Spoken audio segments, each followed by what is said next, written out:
were speaking about variety. Not only variety of body language.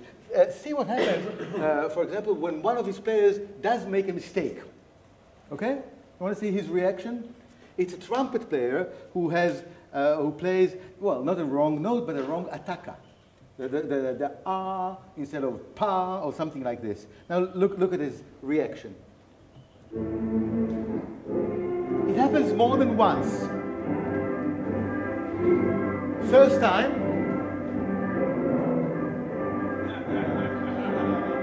Now second time to the same player. Third time.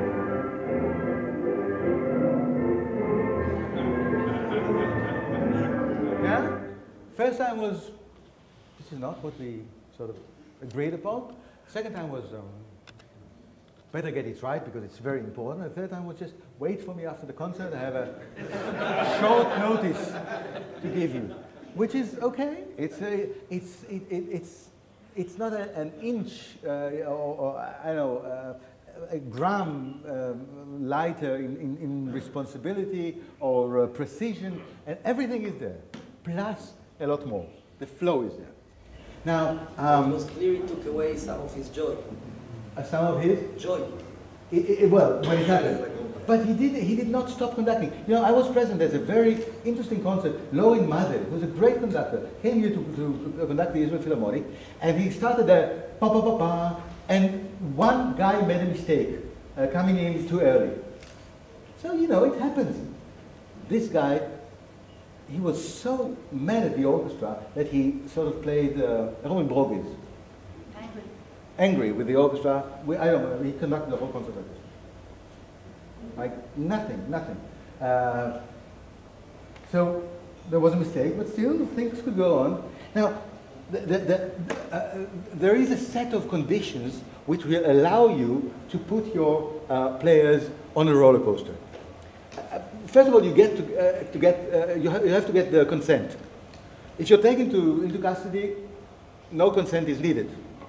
But have you ever waited in line for this roller coaster? You probably have. So you know what it is. You're standing in line. What is it that you hear? Screams. Terrible screams, like the Spanish Inquisition has returned. Okay, terrible screams. Now you look at the people going off the thing, and they're all green, and they go to the... And at this particular exact moment you say, that's what I want.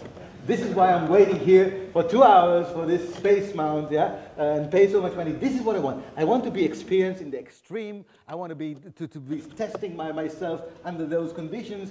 I'm not going there because I think I'll be sitting there with my martini and whatever cigar. No, it's a different thing. And I think most of you took your line of occupations according to this idea.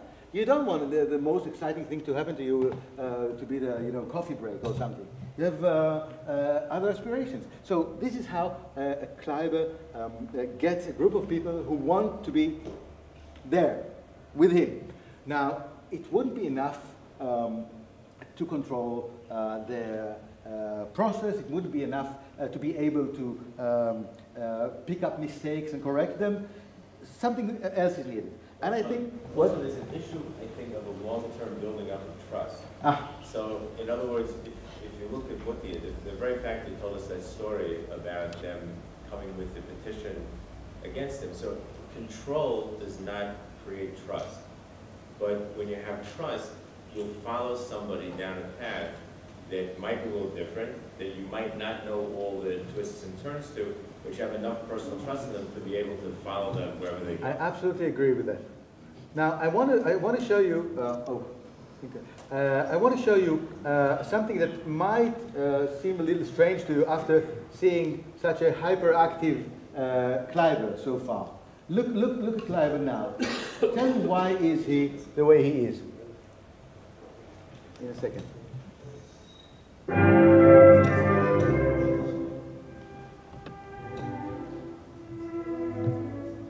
What happens now? He lets go. He lets go. He's waiting. Handing over. Yeah. And the reason, of course? Trust. There's a soloist. inside the orchestra. It's not somebody from the outside, but it's an expert with, you know, a specific knowledge that is needed now. The oboe player has a solo.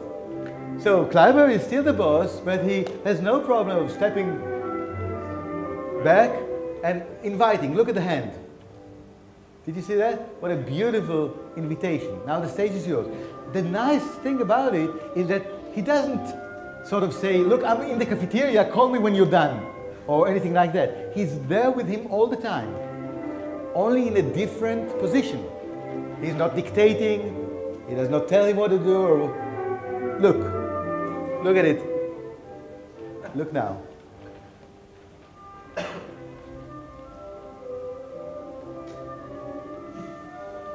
Look at the eyes.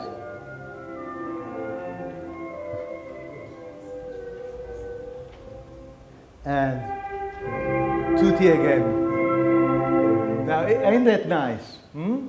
You can see the joy that comes out from, you know, enjoying their work, not the fact. I feel very gypped now. What? I feel very gypped as an audience member. Very? I feel very sort of ripped off, you know, as someone who sits in the audience. Why? Because I don't get to see his face. Ah, well, I see. Well, well, this was in a Musikverein, I think you have. Maybe. But okay, we can. Well, we're also. Was there ever a concert that they project a conductor?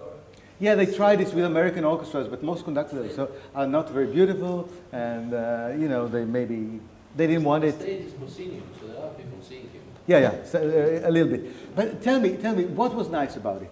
I mean, it's the ability to step back, okay, not to take the credit, to leave them, to enjoy what they do. But there was something even more than that. Did you see the moment where his eyes actually went up this way?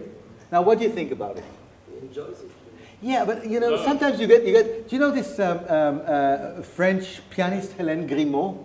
Yes. A very beautiful lady, and she plays the piano, and she, and you know, every moment is orgasmatic, and you know, you just look at her, and you forget about Beethoven, you just want to be with her. And I don't think that's the case. I mean, obviously, I don't like this kind of but this is not the case. It's not just him having a, you know, celestial whatever experience.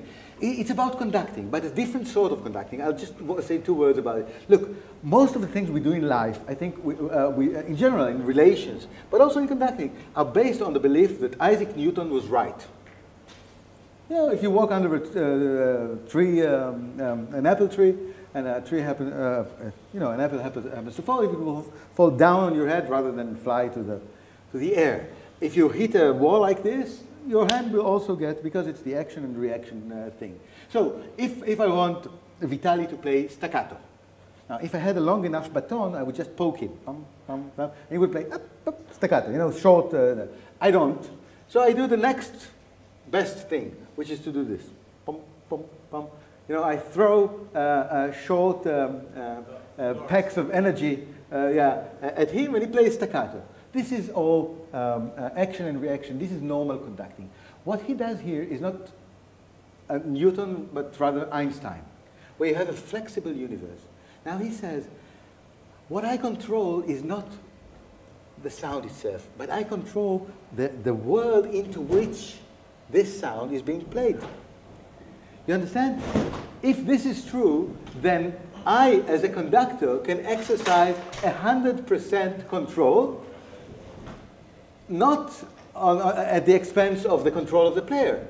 Both of us are controlling, but different things. And for example, what happens in this particular moment where his eyes go like this is just that, you know, gravity is no more.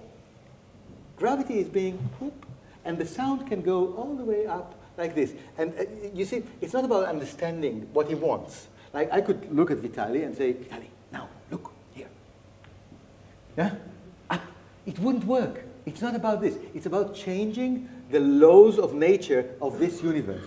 For example, you know, if I have a glass full of water and I want to move it, I want to move the water. It's very simple. I'll just pick it up and put it here. This is Newton. But if I have a river flowing, what do I do to change the flow? I cannot control the molecules of water. What do I do? Landscape. Yes, I change the landscape, I change the terrain, I dig, I put a dam, I do all sorts of things, but not directly. Changing the environment and making the flow, without stopping the flow, making it go the way I want it to. Now, I think that's what he does here. And it's quite rare. It's quite rare. I want you to look at this guy whose name is Richard Strauss. Richard Strauss is a huge name.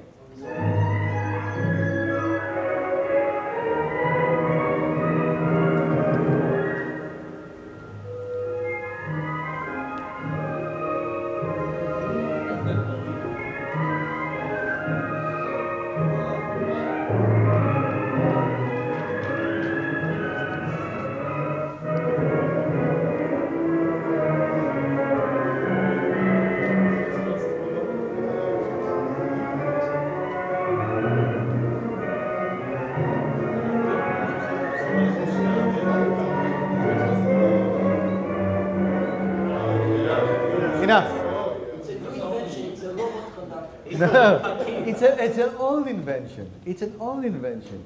This was taken some 60 years ago. And it worked very well then. Why could it work? How can, I mean, obviously this is...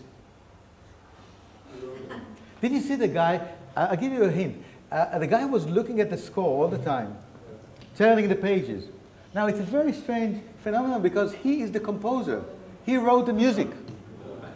So either he's senile and doesn't remember what he wrote, or he doesn't even trust himself. He's going to make it to the football match at 4. No, actually what he does is to deliver a very strong message to his players, saying, guys, I don't want any interpretation here. What I want you to do is just play by the book. Play by the book. Well, and since this is the agreement, that you play by the book and you do today what we've done yesterday and the day before, I have to do very little. Nothing proactive comes out of Richard Strauss as a conductor. Yeah? He just says, do what you're used to do. Once you do something a bit different, then he looks at you, come on. I trusted you, yeah, and you're changing what... It's not necessarily a bad thing. You seem to be favouring people who play with a lot of emotion and a lot of heart, which is a very Israeli thing. But, and so, in all the arts, it's got to have a lot of schmaltz and whatever. But if you listen to a Tortelier playing Bach, or Casals playing Bach, Casals plays it with all the schmaltz and all the things you require, and Tortelier plays it mathematically. Now this guy might think, if you play it mathematically, I don't want everybody to start dancing around, then in that case, the pleasure you get is of a higher consciousness. If you want to have it as a heart, it's a no. So it's two different methods. You absolutely. Can't say one better than the other. Well, absolutely. What you say corresponds very well to the 10 Commandments Richard Strauss wrote when he was still a young man. The first one was, if you sweat by, the 10 Commandments for conductors, obviously. If you sweat by the end of the concert, that means you must have done something wrong. That's the first one. The fourth is, was never look at the trombones, he said. It only encourages them. But there was also something about you should never get hot because only the audience should get hot. Yeah. That's a no sweat thing. Absolutely. But I tell you a little bit of gossip, which is maybe appropriate here. Somebody who worked with Strauss said that Strauss was the worst. When he was old, he was the worst conductor for his youthful works because he detested them. And wherever they got to an emotional part, he would just... what you've seen. So but you're right, I have this tendency, yes, Mediterranean tendency towards the... And maybe it can be different. If you'll allow us.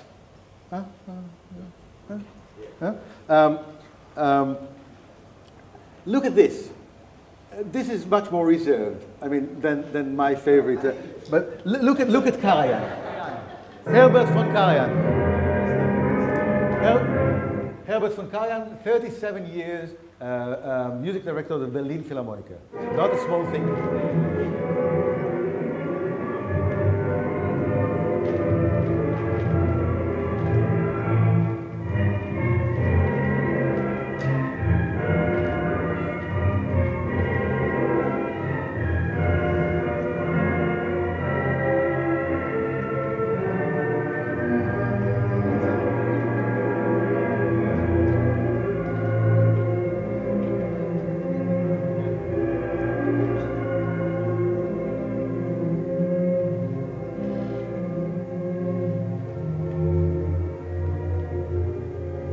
let's stop here. Even his hair moves. No eye contact. No eye contact because his eyes were... Okay, yeah. Also flowing. Also flowing, eyes closed, absolutely flowing. How do you see the flow? He's fighting a battle. Fighting a battle, Yeah, but his head movements are very... I thought he was smelling the music. Smelling them, sniffing, maybe. Well, maybe. like when you are smelling spaghetti and you want to waft it toward your face. Yeah, okay, yes. His authority on the players is so established that he can concentrate on the music. Absolutely, he said, I can trust you with my eyes closed. Dancing with his eyes closed. Yeah, okay, now let's find out. There are two elements, the eyes closed and the hands. Have you seen the difference between his movement? Yeah, very like this, as you did. What do you feel when somebody does this to you? Inviting together. Inviting, come together, yeah, some sort of a hug. I hug you.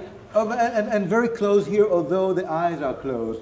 Now, let's try to find out, first of all, about the hands. It's easier. You know what? Let's do a little experiment. I'll conduct you. You remember I conducted you in the club once? I'll do it twice. Once like a muti. Okay? You have to... I'll do, and boom. Ready? Do it. Huh?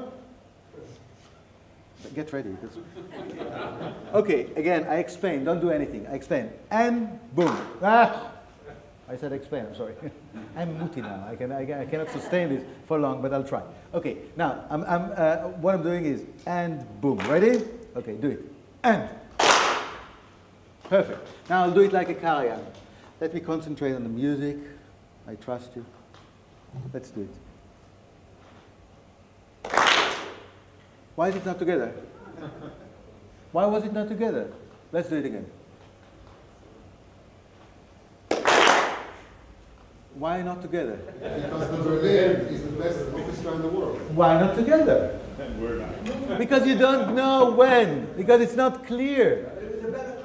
Now, what I want to... Let me just tell you that even the Berlin Philharmonic players don't know when to play. But finally they play together. You know how? It's a very Germanic thing. They look at the conductor and then they look at each other. See? Do you understand what he wants? Let's do it together. And at that time, the first players, the leaders of the section, with a body movement, make the orchestra play together. And Karajan, when asked about this, he says, of course, the worst service, the worst damage I can do to my orchestra is to give them a clear-cut downbeat. Why? Because this creates a relations of one-on-one between me and all the musicians. And there's no ensemble. They don't play together. What I want them is to listen to each other and play together. That's why I'll always be somewhat unclear, so they'll have to give it their interpretation, and as an orchestra they'll react as one body, which is nice, isn't it? Again, Germanic, I don't believe it would work anywhere else. You know, for example, it has this effect of a very long delay. You know, Israeli orchestra or American orchestra always comes with a hand, like this. Pom, pom. A German orchestra? Pom. Yeah? It's like if you tell a joke in Germany. The first violinist of the Berlin is a young Israeli kid, isn't it? True. Yeah, very good. So this is about what about the eyes? Do you usually do your work in front of your colleagues or employees or managers with your eyes closed? Why don't you? I mean, it would be wonderful. You come to your boss and you say, "Come on, have this vision. I think here." And he looks at you and he sees the music or the music of whatever you're doing, software development or advertising, whatever. But you don't do it. Why don't you do it? Because you don't want to wait to the minute he or she starts talking to you to know what they think, right? You want to be able to assess their mood, their, how much time they have, how much mental space they have for you now, while this is happening. Exactly the same with let's say, you have to play a solo with the orchestra. The conductor will be watching you, if you're a violin player, to see your vibrato even before you play the first note. So he can bring the orchestra to play the same kind of sound you want to get. How does he know? Even before you play the note. He looks at you, the way you prepare yourself. This is so important in a dialogue. You look at people to know what they want to look. Why does Karajan doesn't look? He doesn't, because he doesn't care. You know, there's this a wonderful story about Karajan conducting in London, not his orchestra, but you know, the guest conductor, and he cues in, let's say, Talgam is sitting where the first violin player, flute player. So he cues her in like this, something completely. So the poor flute player doesn't know when to play. He raises his hands and says, "Maestro, with all due respect, I don't understand, when would you like me to start?" Now, what do you think Karajan's reply to that was? Whenever you think it's right. That's because you're a nice person. Actually, what Karajan said is, you start when you can't stand it anymore. When you can't stand it anymore. What does that mean? What does that mean? It means that Karajan knows very well that he puts his player under a tremendous pressure. Why? On one hand, he says, "I trust you. You'll know." On the other hand, you know, the best thing that could happen to a player, you play the flute, I look at you, I wait for your, and then I take it from you, and everybody knows that you've contributed something to the interpretation. You're happy, I'm happy, everybody.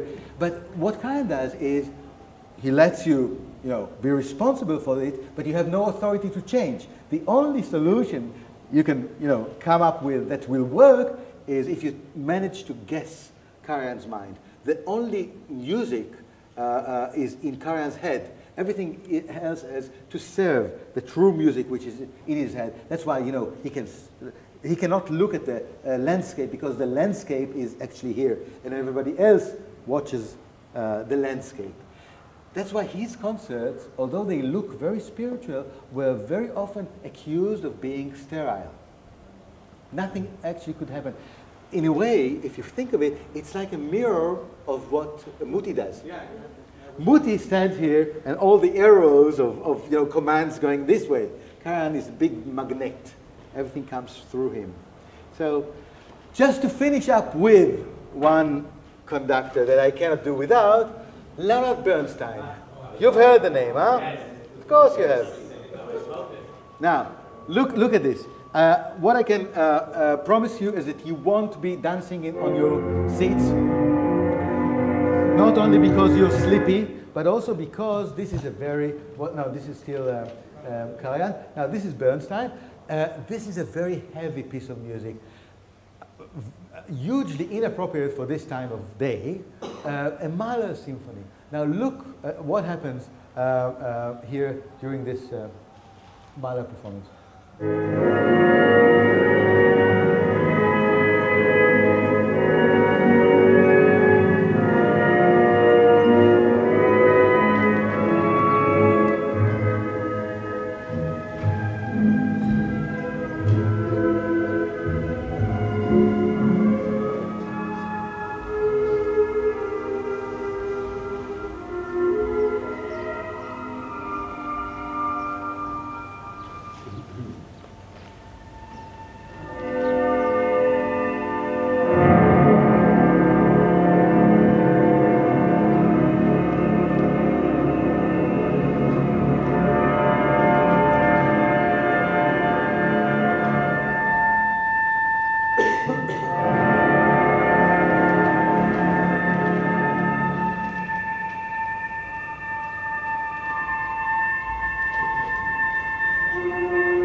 Okay, enough. Anything of interest? Yeah, he feels the music. He feels the music. Did you see the face? Do you remember Muti's face? Muti had a wonderful expression, but only one. Never changed. With Bernstein, so many faces, and not all of them full of joy. Why? Because this is the meaning of the music. Well, Kleiber starts with the process. The dancing is the process. And then the meaning somehow comes out of it. Bernstein starts with the meaning. So if, for example, Lior plays in Bernstein's orchestra, and he plays a painful note, not because it's out of tune, because the meaning of it is painful. He looks at Bernstein, and what does he see? The guy is